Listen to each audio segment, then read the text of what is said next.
Bonjour à tous et merci d'être présents. J'ai le plaisir une nouvelle fois d'accueillir Jacques Fantini, notre ami Jacques Fantini, qui est un éminent biochimiste et qui est un spécialiste des interactions protéines-lipides et lipides-lipides.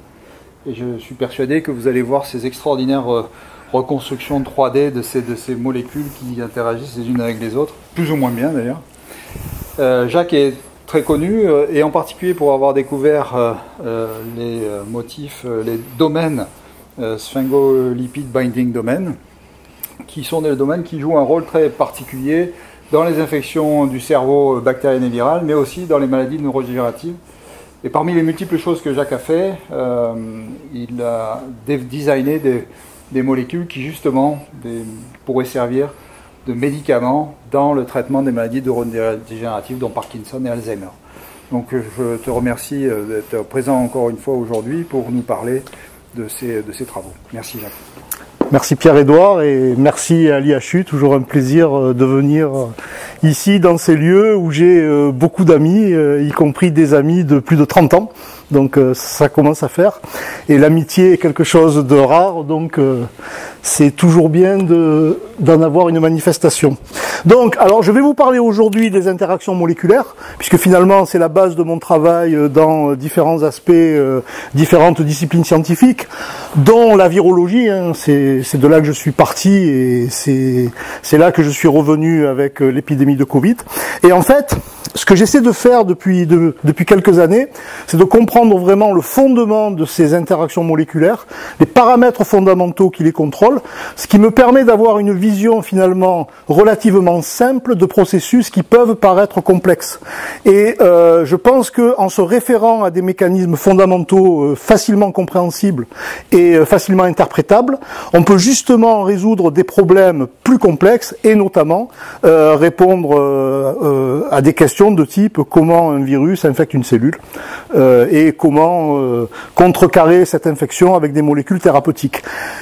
Et j'ai choisi d'intituler ce séminaire Pathogen Receptor Interaction Fischer, Pauling ou Schrödinger, parce que finalement, l'évolution de nos connaissances dans les interactions moléculaires repose sur une succession de phases où il y a eu beaucoup d'erreurs et beaucoup d'approximations. Et aujourd'hui, à peine aujourd'hui, je pense qu'on est en mesure de réellement comprendre ces interactions. Et je vais essayer de vous donner des exemples de ces erreurs, et puis aussi des succès qu'on peut avoir aujourd'hui dans la connaissance de ces interactions, en passant par ces trois chercheurs éminents que sont Emil Fischer, Linus Pauling et Erwin Schrödinger. Alors, les paradigmes sont anciens, beaucoup ont été abandonnés, les concepts sont nouveaux, mais moi ce qui m'intéresse c'est toujours one step beyond, c'est-à-dire où on va avec cette connaissance. Au départ, vous allez voir que notre connaissance était figée. On était vraiment dans un gel complet, et c'est Emil Fischer qui a développé le modèle de la clé de la serrure, la complémentarité géométrique stricte. Ceci n'existe plus. C'est-à-dire ça a été abandonné, ça a été très productif pendant un certain nombre d'années, mais ça n'existe plus. Celui qui finalement a levé le lièvre, c'est Linus Pauling, le découvreur de l'hélice alpha dans les protéines, notamment, et qui a montré qu'en fait une interaction moléculaire était un système en évolution. Et ce que même des étudiants d'aujourd'hui ont du mal à interpréter, c'est que lorsqu'on prend une enzyme et son substrat, en fait, le substrat n'est pas si spécifique de ça pour l'enzyme, n'a pas cette spécificité absolue pour l'enzyme, il n'a pas le maximum d'affinité pour l'enzyme, sinon il resterait collé à l'enzyme, il n'y aurait pas de réaction. Le produit de la réaction non plus. C'est-à-dire, si vraiment il y avait une affinité, il ne serait pas relâché. L'affinité maximale, elle est pour l'état de transition, et c'est là que se passe la réaction chimique. Et donc, ce concept de dire une interaction moléculaire, si je la considère au début, si je la considère à la fin, je suis dans l'erreur. Il faut que je la considère, en fait, à différents temps, et notamment au moment où il y a une affinité qui est maximale. Et c'est ça que nous a appris Linus Pauling. Schrödinger, je représente par son fameux chat, parce que c'était quelqu'un sur le plan scientifique d'excellentissime, mais sur le plan humain de peu recommandable. Vous pouvez vous documenter là-dessus.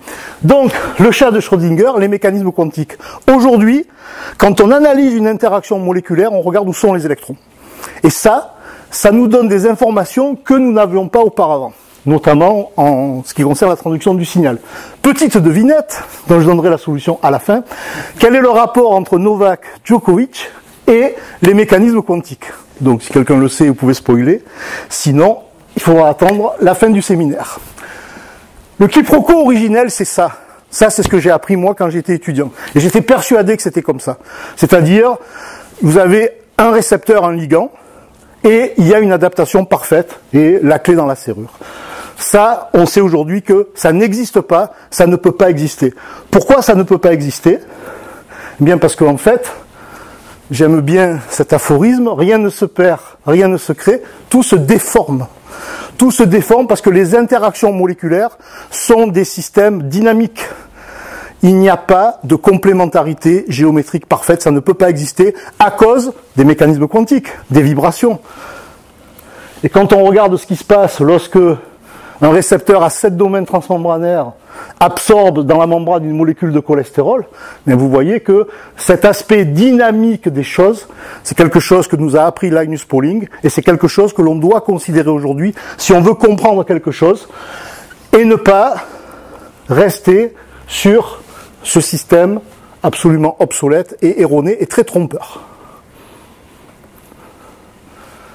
Alors, pour ceux qui étudient la traduction du signal, il y a quelque chose d'absolument fabuleux avec les mécanismes quantiques, c'est que deux molécules odorantes qui ont exactement la même forme, mais qui diffèrent par des atomes hydrogène ou deutérium, qui n'ont pas les mêmes propriétés quantiques, mais avec ça, vous arrivez à tromper des mouches, des drosophiles.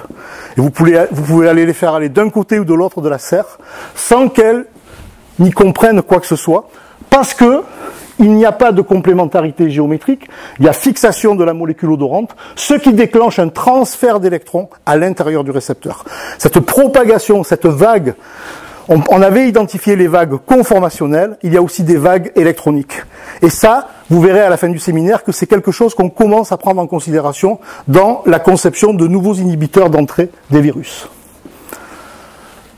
Globalement, on peut dire que on néglige les paramètres fondamentaux. Qu'est-ce que ça veut dire? Ça veut dire que, bien par exemple, la biologie se passe dans l'eau, chercher les molécules d'eau dans les bouquins de biologie, premier chapitre à la rigueur, mais après, il n'y en a plus. Alors que, c'est quelque chose qui est tout à fait fondamental, ça bouge, ça n'arrête pas de bouger, et il faut le prendre en considération. Donc là, vous avez l'eau et le temps qui sont pris en considération. Combien de paramètres fondamentaux? Alors, combien de paramètres fondamentaux? Au début, j'en avais identifié 4, puis en réfléchissant avec notamment des étudiants stagiaires, eh bien, on en a identifié 6. Le temps, l'eau, l'entropie, l'espace, les mécaniques quantiques, le potentiel électrostatique de surface, et bien sûr, les combinaisons. Et, notamment avec Mélanie Matmeva, qui est ici, nous avons redessiné un arbre du vivant qui ne repose pas sur un point unique duquel auraient irradié toutes les espèces présentes sur Terre, mais pas du tout. Les racines, en fait, les racines nourrissent un tronc, et ce tronc va pouvoir donner naissance à des branches, et parmi ces branches, vous avez les interactions moléculaires. Qu'est-ce que ça veut dire? Ça veut dire que si vous voulez comprendre les interactions moléculaires, vous devez à tout prix comprendre ce qui les nourrit. Et ce qui les nourrit, ce sont ces paramètres fondamentaux. Quand on en est à ce stade de la compréhension, on peut vraiment dire que on comprend ce qui se passe. Et c'est quand même pas si simple que ça. Bon, là, c'est le reviewer de l'article qui nous avait dit oui, c'est très bien votre histoire de paramètres fondamentaux, mais est-ce que ça permet de prédire quoi que ce soit en biologie? Bon, ben voilà, on lui a fait la liste, il était content. Alors, le temps. Le temps, pour moi, c'est le paramètre. L'eau, c'est clair, 70%, mais le temps, c'est le paramètre essentiel. Pourquoi? Quand on pose une question en biologie, c'est jamais oui ou non. Ça dépend du temps. Et là, je prends l'exemple du glucose. Je demande à toutes mes générations d'étudiants, ils arrivent en cours, est-ce que le glucose peut franchir librement une membrane plasmique? Non, monsieur. Ils ont raison. Le glucose, c'est une molécule très polaire, la membrane est apolaire, donc ça ne franchit pas. Erreur. Et cette erreur, elle est grave. Pourquoi? Parce qu'elle traduit une méconnaissance totale de la biologie. Ça franchit. Il n'y a rien qui est retenu par la membrane. Rien. Les ions, tout ce que vous voulez, ça passe. Mais ça passe plus ou moins rapidement. Les hormones stéroïdes, elles passent à toute vitesse. Elles sont apolaires. Le glucose, il passe très lentement. Bien, figurez-vous que c'est ça, c'est ces mesures de passage du glucose à travers des bicouches membranaires, qui ont conduit les chercheurs des années 60 à postuler l'existence d'un transporteur de glucose dans les globules rouges. Parce qu'ils ont dit, ah ben non, ça passe trop lentement. Donc il faut un transporteur. Donc ils ont cherché un transporteur. Donc, c'est fécond de s'interroger sur ces paramètres fondamentaux. Et moi, je considère vraiment que les organismes vivants sont toujours en lutte contre le temps. Et il faut résoudre le problème. Les enzymes, ribozymes, les transporteurs, etc. Alors, sans enzymes, les gens ne réalisent pas, ça accélère les réactions, mais de combien? Bien, il y a une réaction, la réaction de décarboxylation des acides aminés, qui a été estimée, prendrait 1 milliard d'années s'il n'y avait pas d'enzymes. Vous vous rendez compte? Donc, ça donne une idée de la puissance de ces enzymes, qui ne sont qu'une réponse moléculaire à un problème, qui est un problème essentiel pour la biologie. Le temps, vous avez tous vu des images, ces magnifiques schémas de transduction du signal. Ok, il n'y a pas plus trompeur que ça. Pourquoi? Parce que toutes les étapes sont représentées en même temps. Alors que lorsqu'on en est à l'étape 2, l'étape 1 n'existe plus. Ça revient à l'état initial. Donc en fait, ce qu'on montre, c'est, je reviens au chat de Schrödinger, la chute du chat, mais vous avez toutes les images en même temps. Alors qu'en fait, il faudrait décomposer. Cette décomposition, elle n'est pas prise en compte.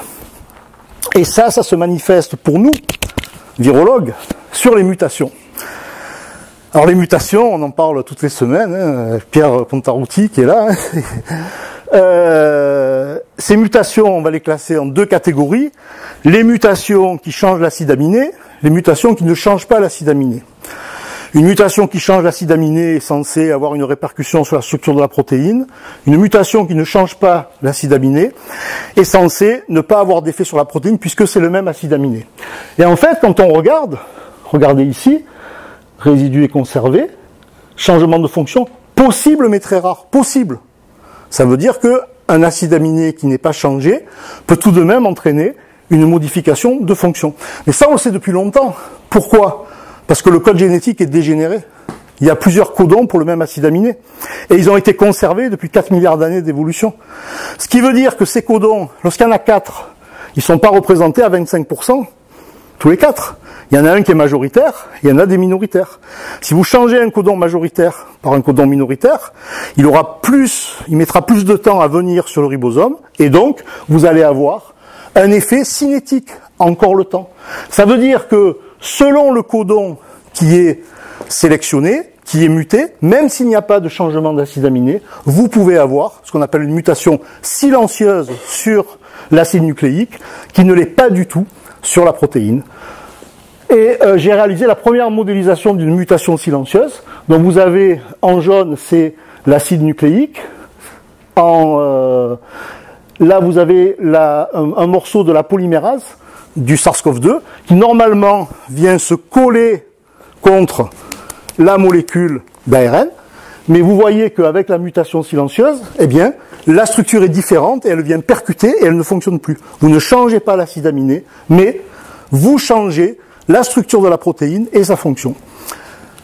Et ce que je dis, c'est que finalement, dans ce système-là, le temps codé dans l'ADN est transféré en information conformationnelle au niveau de la protéine. Et à mon avis, c'est pour ça que le code est resté dégénéré. Parce que sinon, il n'y a pas de raison. La leucine, il y a 6 codons différents. Donc ça veut dire que cette histoire de ces codons qui sont différents, eh bien, en fait, ils ont une fonction qui est très claire sur la vitesse de fabrication des protéines. Et c'est une manière de réguler, et c'est régulé très facilement par la concentration des ARN de transfert.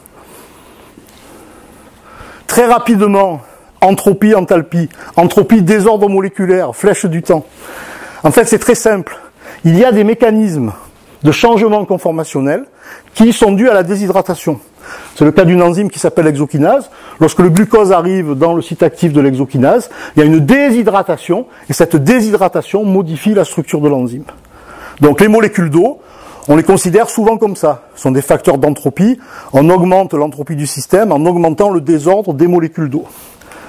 Il y a plus élégant, l'enthalpie. L'enthalpie, c'est l'affinité, c'est plus le désordre. C'est quelque chose de très spécifique. Il y a des enzymes qui en fait reconnaissent leur substrat à condition que celui-ci ait conservé des molécules d'eau. Et donc le site actif, c'est le substrat, ici un sucre qui s'appelle arabinose, avec 2 molécules d'eau. Si on crée un analogue incapable de former des liaisons hydrogènes avec l'eau, il ne marche pas. Donc, le site actif, il nécessite des molécules d'eau, et les molécules d'eau, dans ce cas, contribuent directement à l'énergie d'interaction. Et ça, moi, je le considère dans mes modélisations d'interaction virus-cellule. La dimension spatiale. Alors, Pierre-Édouard m'a fait l'amitié de rappeler que j'avais été à l'origine de la découverte du String Lipid Binding Domain. Les membranes des cellules ne sont pas homogènes. Il y a des domaines, qui sont ici indiqués en rouge. Ces domaines sont les radiolipidiques, les rafts. Ce sont des plateformes de concentration. Pourquoi? Eh bien parce que lorsque vous avez des molécules qui sont très éloignées dans l'espace tridimensionnel, si vous les laissez tomber sur une surface de dimension, elles sont rapprochées. C'est un système qui est très simple, mais attention, qui doit être contrôlé par la cohérence. Et la cohérence, elle est très simple. On va le voir dans peu de temps. C'est le potentiel électrostatique de surface. Les rafts sont électronégatifs, donc tout ce qui est électronégatif est repoussé, tout ce qui est électropositif est attiré. Donc, pas étonnant que ces rafts soient finalement des tornades, des espèces de maelstrom qui viennent récupérer les agents pathogènes et leur permettre de rentrer dans les cellules. Et comment ça marche? Par le potentiel électrostatique de surface, qui est une représentation, alors qui date de 1982. Vous voyez que quand je vous dis que il faut du temps pour que ces notions entrent dans l'inconscient des chercheurs, 1982, j'étais en master. Donc voilà. Et c'est quelque chose qui a eu énormément de mal à s'imposer. Au départ, il y avait très peu de spécialistes. Aujourd'hui, il y a beaucoup d'articles où on les montre. Ça ne veut pas dire qu'on sait les analyser, mais au moins on les montre. Donc voilà, vous voyez ici donc l'évolution du SARS-CoV-2 à partir des autres coronavirus. Mais en fait, on va voir que c'est un paramètre très important qui contrôle l'évolution des virus, par exemple pour conquérir de nouveaux territoires. Donc on a publié avec Didier la horde sauvage des virus. Les virus sont différents, ils peuvent muter. L'une des conséquences les plus évidentes de l'accumulation de mutations, c'est le changement du potentiel électrostatique de surface.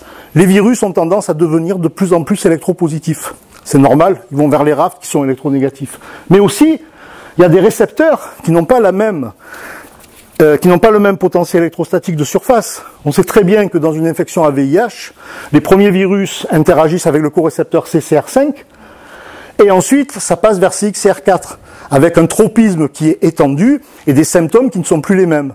Eh bien, en fait, vous voyez que CXCR4 est beaucoup plus électronégatif, ce qui coïncide avec l'évolution du virus qui est beaucoup plus électropositif. C'est très logique.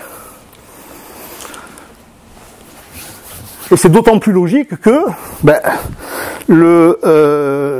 la métaphore de la reine rouge, je cours pour rester à la même place, c'est vraiment le cas des virus. Et on l'a vu dans le SARS-CoV-2. On a eu vraiment en temps réel cette évolution où on voyait que les variants qui supplantaient les variants précédents étaient de plus en plus électropositifs.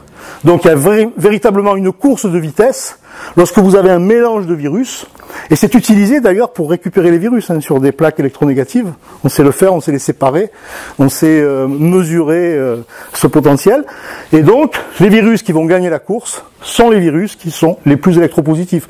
Donc par exemple, delta est plus électropositif qu'alpha, et c'est ce qu'on a montré ici en mesurant.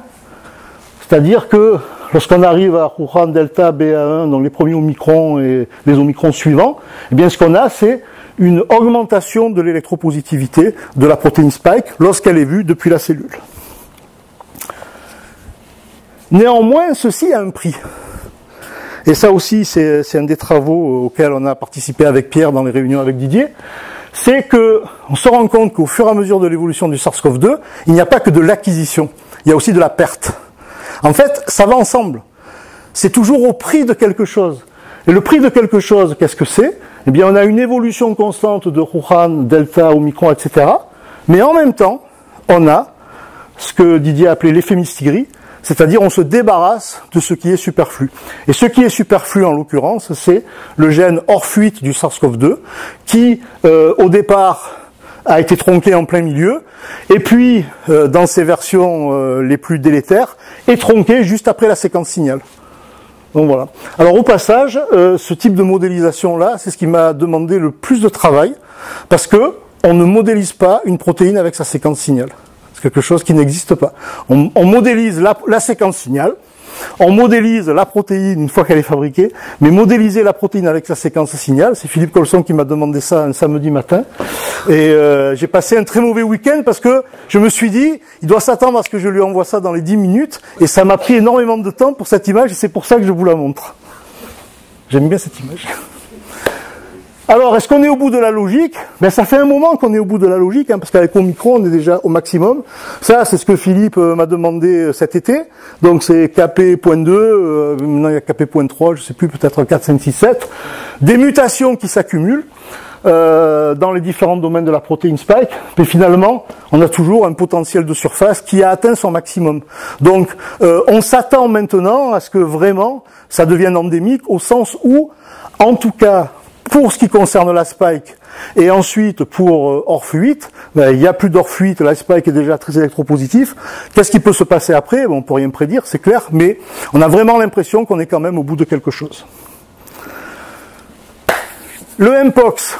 Alors le Mpox, Monkeypox l'année dernière, on nous en a parlé l'été dernier, on nous en a reparlé cet été, donc je m'y suis intéressé. En fait c'est intéressant parce que bon, la protéine qui interagit avec les RAF, c'est la protéine E8L, elle a une particularité que je n'avais pas remarqué sur les autres virus, que j'ai remarqué sur celui-là, c'est que finalement il y a deux structures. Il y a une structure de la particule virale qui n'interagit avec rien, telle qu'elle est, lorsqu'elle circule. Et puis, on voit que lorsqu'elle interagit, donc unbound, elle n'est pas fixée, bound, elle est fixée au raft, eh bien, en fait, le potentiel a évolué. C'est-à-dire que le potentiel de surface évolue pendant que la protéine interagit. Et ça, c'est directement lié à Linus Pauling. Si on étudie l'interaction au début, si on l'étudie à la fin, on n'aura pas les mêmes images. Et si on veut créer des inhibiteurs, là, j'avais repéré, en fait, les épitopes de surface, qui sont des épitopes neutralisants potentiels. En fait, ils ont tous la capacité de bloquer l'interaction du virus avec les rafts. Et j'ai vérifié que les acides aminés de ces épitopes sont bien accessibles avant que le virus ne se fixe sur les rafts. Et ça, c'est important parce que, suivant qu'on fait la modélisation non fixée ou fixée, on n'a pas du tout le même résultat. Et donc, si on veut vérifier que les anticorps seront neutralisants, ben, il ne faut pas le faire sur le fixé. Il faut le faire sur le avant fixation. Parce que l'anticorps, c'est sur le avant fixation qui va se fixer. Et pas du tout sur le après fixation. Là, c'est trop tard. Et on a tendance, en fait, intuitivement, à prendre ce modèle d'interaction pour développer des inhibiteurs. Non. Il faut prendre le premier modèle qui n'a pas encore interagi avec les rafts. Alors, on a aussi parlé du tranilast. Alors, le tranilast, c'est vrai qu'il y a une publication qui dit que parmi les différents antiviraux testés, c'est potentiellement intéressant. Donc, le tranilast, il a une particularité, il est très électronégatif. Donc, par nature, il va venir se fixer sur la protéine E8L.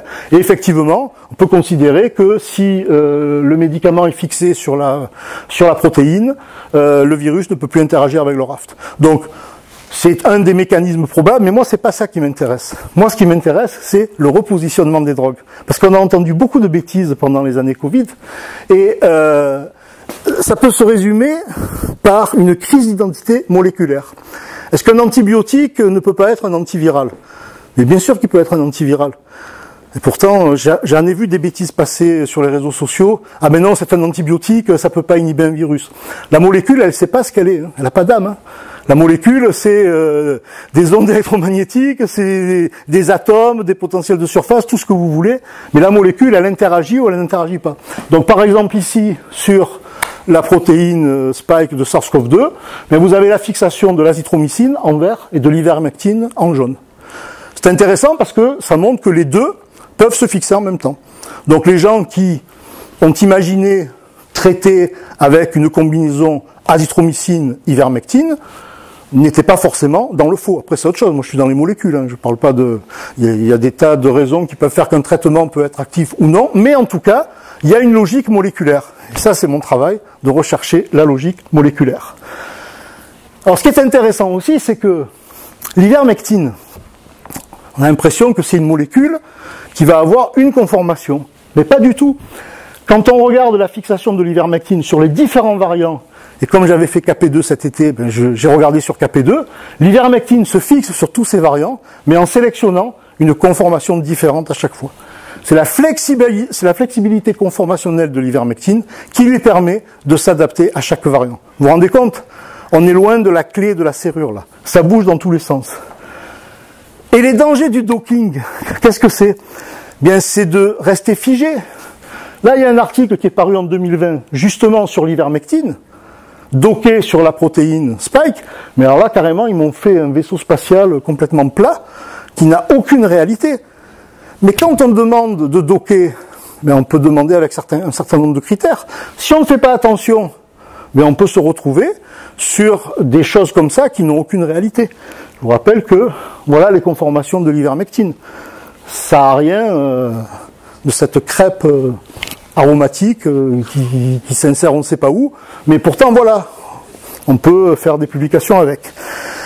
Alors, ça nous mène à la grande question. Enfin, c'est la grande question que je me pose, hein, c'est très égocentrique. Peut-on prédire des structures? Prédire, pas prédire. Alors, moi je suis un élève littéraire hein, de Francis Crick, qui a été un de mes maîtres virtuels, hein, je l'ai pas connu évidemment, mais qui a dit, si vous ne comprenez pas une fonction, étudiez la structure. Et au bout de cette logique, ben on y est en plein là. On est dans AlphaFold, on est dans le monde d'AlphaFold, la prédiction de la structure des protéines. Alors sur quoi ça repose? Ça repose sur ce monsieur, vous savez qui c'est? Christian Anfinsen. Christian Anfinsen qui en fait a abondé mes études classiques de biochimie en me disant la structure des protéines est entièrement déterminée par la séquence en acides aminés qui elle-même découle de la séquence nucléotidique du gène. Donc, une séquence en acide aminé, une structure tridimensionnelle. Tout est codé dedans. Alors, c'est la conception classique. Un gène, une séquence, une structure 3D, qui est quand même fondée sur un postulat, qui a autant d'acides aminés apolaires que d'acides aminés polaires. Alors, même chez les plus conservateurs, il faut leur dire que les gars, ça bouge quand même, hein. C'est-à-dire que vous avez des images figées par la cristallographie au rayon X, mais si vous regardez des structures qui ne sont pas issues de la cristallographie au rayon X, mais par résonance magnétique nucléaire, vous allez sur la banque PDB, vous récupérez la même protéine, cristallographie au rayon X, vous avez une structure. RMN en phase soluble, vous avez 20 structures qui ont été sélectionnées. Pourquoi? Parce que ça bouge. Ce que j'appelle la respiration de la protéine. Donc même une protéine qui a l'air parfaitement structurée, elle va tout de même bouger. Mais le problème, c'est que si je la considère figée, je suis dans le faux. Je la fige où? Toute la question est là. Donc si on n'est pas au courant de ça, eh bien on commet une erreur par défaut. Et le défaut, il est énorme, c'est de penser que les protéines ne bougent pas. Et mon ami Vladimir Uversky, lui, il a largement contribué à la découverte des protéines qu'on appelle IDP, Intrinsically Disordered Proteins, les protéines intrinsèquement désordonnées. Donc, il y a des domaines désordonnés, en haut, extrémité, domaine C-terminal, N-terminal, et puis vous avez, voilà ce que c'est une IDP. Donc, il n'y a pas de structure, il y a des milliards de structures. Mais ça change le problème. Parce que lorsque vous avez affaire à une IDP, que vous voulez faire un médicament, ben, il va falloir adapter votre stratégie à la réalité biologique. Duralex, Cedlex. Il va falloir passer par là. Mais rien n'est impossible. Alors ces protéines IDP, au début, ben, on aurait pu se dire, elles ne représentent pas grand-chose.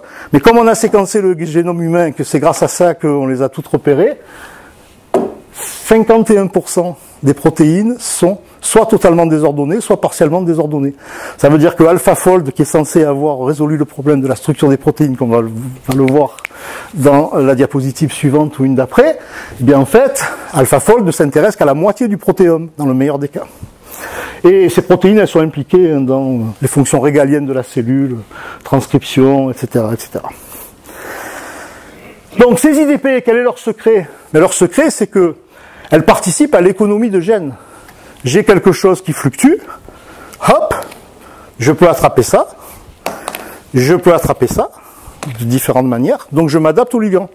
En fait, ce qui détermine la structuration de la protéine, c'est la présence d'un ligand.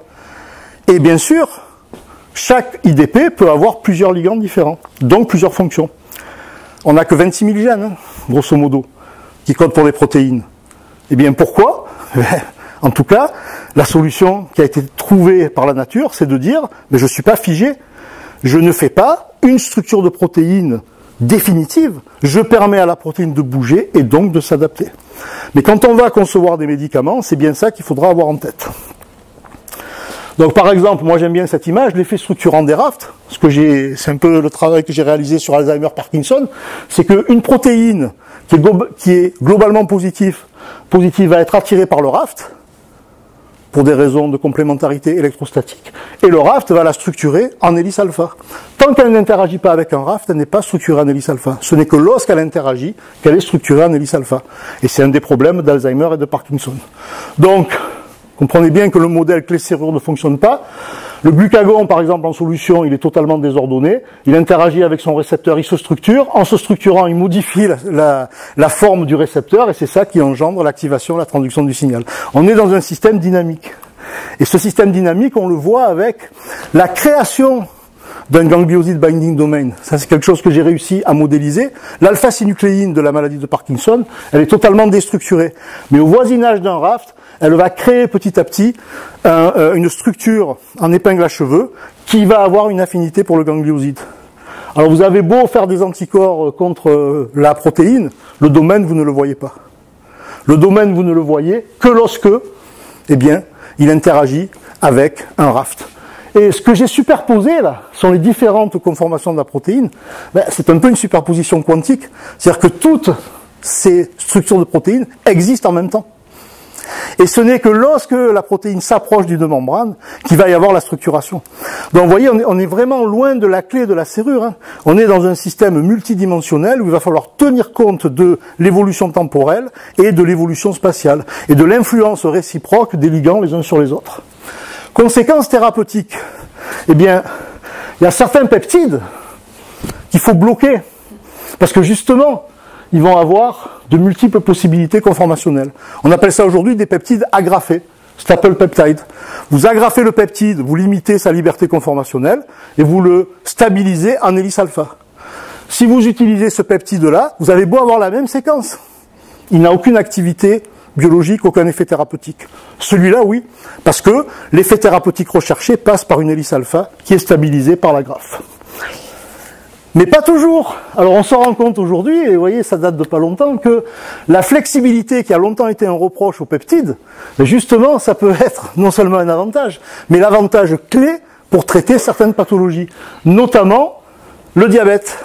Et là, on revient sur le fait que, vous voyez, je pense que la plupart des experts molécularistes ont une image du peptide fixé au récepteur en ayant une seule forme idéale.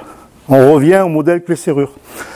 Décembre 2021, il vient de publier dans Nature Communication que pas du tout. Et que pour faire un peptide thérapeutique, il faut mimer la flexibilité conformationnelle. Alors j'ai résumé ça dans cette image. C'est une publication qui est soumise actuellement.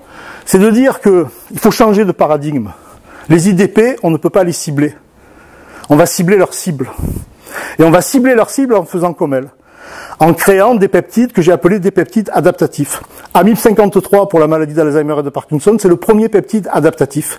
Il n'a pas de structure en solution et il va progressivement se mettre en conformité avec le raft et empêcher les protéines pathologiques d'interagir avec le raft. Et ça, eh bien, je trouve que c'est très bien résumé dans ce blason du Moyen-Âge, où en fait, vous avez une force qui ne peut pas être vaincue par la force. Vous pouvez avoir 50 000 flèches, ça ne marchera pas. Mais si vous avez un serpent qui peut prendre la forme de toutes ces flèches, c'est là que vous allez avoir l'effet thérapeutique. Et là, ce que je dis aujourd'hui, moi, c'est que maintenant, il faut considérer cette flexibilité conformationnelle comme l'élément décisif pour antagoniser l'effet pathologique ou pathogène des IDP. Parce que sinon, on n'y arrivera pas. Vous avez beau cibler l'IDP, ça ne marchera pas, elle n'a pas de forme. Par contre, si vous ciblez sa cible, le raft, en faisant comme elle, Et l'avantage du peptide, c'est qu'il est plus court. Vous pouvez jouer sur son potentiel de surface, il sera plus rapide et il va bloquer. Donc pour moi, c'est ça l'avenir des molécules thérapeutiques basées sur ces peptides, ou en tout cas basées sur les IDP. Alors AlphaFold, je ne peux pas faire un séminaire sans parler d'AlphaFold, parce que tout le monde m'en parle. C'est-à-dire, en fait, d'un côté, ça me permettrait de partir à la retraite dès maintenant, en me disant, mais à quoi je sers puisqu'il y a AlphaFold. D'un autre côté, ça m'énerve parce que voilà ce que je lis, et ça revient tout le temps. Il y a toujours des articles, vous faites Google News, il y a toujours des articles comme ça. Résout un problème vieux de 50 ans, prédire la structure des protéines. Structure des protéines, alors je passe mon temps à répéter, 50% des protéines n'ont pas de structure. Donc comment peut-on prétendre résoudre le problème de la structure des protéines? Ça n'est pas possible. Donc voilà, la percée, tout ce que vous voulez. Et voilà ce que fait AlphaFold. Vous voyez, AlphaFold ne se préoccupe de rien, sauf de l'algorithme d'AlphaFold. C'est un peu le GPS qui vous conduit dans le vieux port. C'est exactement ça. Là, vous avez une interaction entre un raft et une hémagglutinine d'Helicobacter. Vous voyez qu'il y a une structure qui est bien prédite avec le fameux GBD, vous le voyez, sa structure en boucle, cercle de jaune, hop, c'est le GBD, Ganglioside Binding Domain. Mais AlphaFold, il vous fait cette espèce de vermicelle là qui traverse la membrane, on ne sait pas trop comment. Ça n'a aucune signification. En fait, AlphaFold, dans son programme de base, il fait des globules. Parce que ce qu'on lui a appris, c'est d'être conforme à Hanfinsen. Les protéines globulaires qui reviennent les unes sur les autres. Et j'ai appelé ça l'effet lasso. C'est-à-dire quand AlphaFold ne sait pas quoi faire d'un domaine qu'il n'arrive pas à structurer, eh bien il lance un grand lasso qui revient sur la protéine. Vous voyez ça? Hop, je reviens sur la protéine. Ça n'a aucune réalité. Alors le problème, moi j'ai pas un problème avec ça. Moi mon problème c'est que les gens me disent, mais AlphaFold c'est génial, j'ai des structures. Oui, vous avez des structures. Le problème c'est que les structures que vous avez, est-ce que vous êtes capable, vous, de déterminer si elles sont biologiquement compatibles ou pas? Si vous faites aveuglément confiance à AlphaFold, vous allez dire, oui, c'est biologiquement compatible. Mais si vous avez des connaissances sur les paramètres fondamentaux, les critères qui font qu'une structure est valable, à ce moment-là, vous allez remettre en cause AlphaFold. Alors ça peut donner des bons résultats en général pour les protéines globulaires, protéines membranaires, protéines infectieuses au sens large, liées à des virus, des bactéries, tout ce que vous voulez. En général, ça ne marche pas. Pourquoi? La structure des protéines n'est pas gravée dans le marbre des gènes, donc AlphaFold n'a pas résolu. La génétique est parcimonieuse, peu de gènes, beaucoup de fonctions, et on le sait aujourd'hui avec les protéines moonlighting. La même protéine peut avoir plusieurs fonctions différentes en fonction de sa localisation. Par exemple, la GAPDH, enzyme de la glycolyse, dans le cytoplasme, elle est extracellulaire et elle sert de facteur d'adhésion. Aucun rapport, si ce n'est qu'un gène, et vous avez deux fonctions différentes. Et comme ça, avec des protéines qui ont 20-30 fonctions différentes. Alors, ça m'a tellement énervé que je me suis fendu de 2 études sur le sujet, et j'en ai conclu que le vivant n'est pas linéaire, il est anarchique et dynamique, qu'AlphaFold est une interprétation ordonnée et figée du vivant, c'est ça qui me gêne. On revient à quelque chose qu'on pensait avoir abandonné. Et le vrai savoir, pour moi, ça n'est pas de cliquer sur un bouton et d'obtenir une structure. Tout le monde peut le faire, tout le monde va avoir des structures. Le vrai savoir est de savoir interpréter les données. Et là, moi, ce que je dis à mes étudiants, si vous savez interpréter les données, vous aurez une plus-value par rapport aux gens qui ne savent qu'appuyer sur le bouton. La balle est dans votre camp. Alors, personne n'a résolu le problème de Novak Djokovic. Quel est le rapport entre cet illustre champion de tennis et les mécanismes quantiques? Mais il se trouve que Novak Djokovic a acheté une société danoise qui fait de la recherche dans le Covid-19 et les traitements du Covid-19. Et Djokovic est serbe, et tout ça remonte à Tesla, parce qu'il a illustre savant sur tout ce qui est électrique, électromagnétique, etc. Et une chercheuse serbe, Irena Kosic, qui a repris un certain nombre de concepts, y compris le potentiel de surface, c'est pour ça que je m'y suis intéressé, et donc qui a bâti un modèle qui s'appelle le RRM, Resonant Recognition Model, qui est en fait une conception électromagnétique des molécules. Et elle dit, Les molécules, c'est pas la peine de regarder les homologies de séquences de structures. Ce qu'il faut regarder, c'est la répartition des électrons. Vous pouvez avoir des protéines qui ont des structures très différentes, mais si les électrons sont positionnés à un certain endroit et sont en résonance les uns avec les autres, ça fait une carte d'identité. Et cette carte d'identité, on peut la mimer par des peptides. Et donc, c'est un peu ce qu'elle a développé.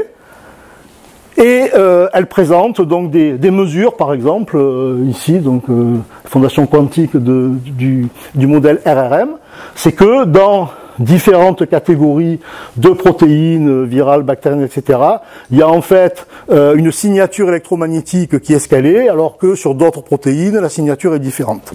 Donc, partant de là, elle crée la société. Comme elle est serbe, elle arrive à avoir accès à Djokovic, et Djokovic finance. Et donc, eh bien, ils sont censés avoir, donc si vous entendez parler du peptide COV18A, moi j'en ai pas entendu parler, mais voilà. Donc c'est le lien entre les deux. Et c'est intéressant, alors bon, au-delà de l'anecdote, je suis pas certain que ce peptide-là est un avenir, je suis pas certain que l'approche soit vraiment scientifiquement solide, mais peu importe. Ce qui est intéressant pour moi, c'est que en 2024, on s'intéresse à des approches qui vont au-delà du modèle de la clé et de la serrure. Et que je pense qu'il y a d'autres sociétés qui sont un peu sur ce genre de piste, et que c'est à partir de là qu'on va pouvoir, je pense, développer des choses un peu nouvelles. Sur le plan académique, on va comprendre réellement ce que sont les interactions moléculaires, comment les virus exploitent ces interactions pour interagir avec les récepteurs, comment ils évoluent, etc. Et comment on peut imaginer des molécules thérapeutiques qui vont pouvoir antagoniser ça. Sans faire ce que font les sociétés pharmaceutiques à l'ancienne, c'est-à-dire ils ont une banque de molécules, ils testent au petit bonheur la chance et celle qui marche le mieux, c'est celle qu'ils vont sélectionner. Mais là au moins il y a une analyse raisonnée. Donc tout ça repose sur un certain nombre de publications réalisées ces dernières années. Donc What is Life, donc l'explication des paramètres fondamentaux.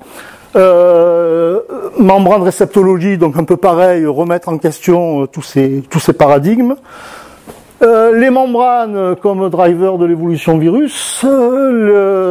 Récemment accepté cet été une nouvelle conception de la synapse qui repose justement sur des paramètres électrostatiques.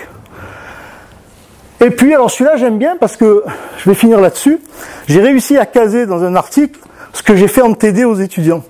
Et en fait, je proposais aux étudiants, j'ai dit, écoutez, si vous voulez savoir si vous avez compris le potentiel électrostatique de surface, je vous propose 6 peptides, je vous propose 6 séquences, et en regardant ça, vous devez pouvoir attribuer la séquence de chaque peptide.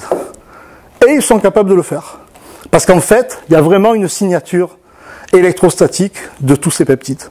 Donc ça veut dire que, quand on a progressé dans cette connaissance, on peut maintenant repérer en analysant ou en visualisant simplement le potentiel électrostatique de surface, on peut repérer des éléments de séquence, et je pense que ça on pourrait même le mettre dans un algorithme, parce qu'à la limite, là je pourrais céder une partie de mon savoir et dire, ben voilà, on va faire une banque de potentiel, une banque de séquences, et en appuyant sur le bouton, vous aurez la corrélation entre les deux. Donc voilà. Et le dernier, mais c'est en fait la reconnaissance du fait que les virus infectent toujours de la même manière. Enfin, les virus enveloppés, hein. C'est-à-dire, ils vont sur le raft, donc il y a un problème électrostatique, et ensuite ils interagissent avec un récepteur. Quand il y en a deux, comme le VIH, ben, il faut migrer, mais donc on va surfer sur le raft pour passer de CD4 au corécepteur CXR4 ou CCR5, mais on a exactement le même modèle en fait avec SARS-CoV-2. Donc il n'y a rien de nouveau. C'est sur les mécanismes d'infection globaux, on reste sur les mêmes stratégies. Bon, ça peut passer par la membrane, ça peut passer par endocytose, mais moi, en fait, mon domaine, c'est qu'est-ce qui se passe sur les interfaces, c'est-à-dire, chaque fois qu'il y a deux molécules qui se touchent, comment ça marche et comment ça évolue dans le temps. Et je vous remercie de votre attention.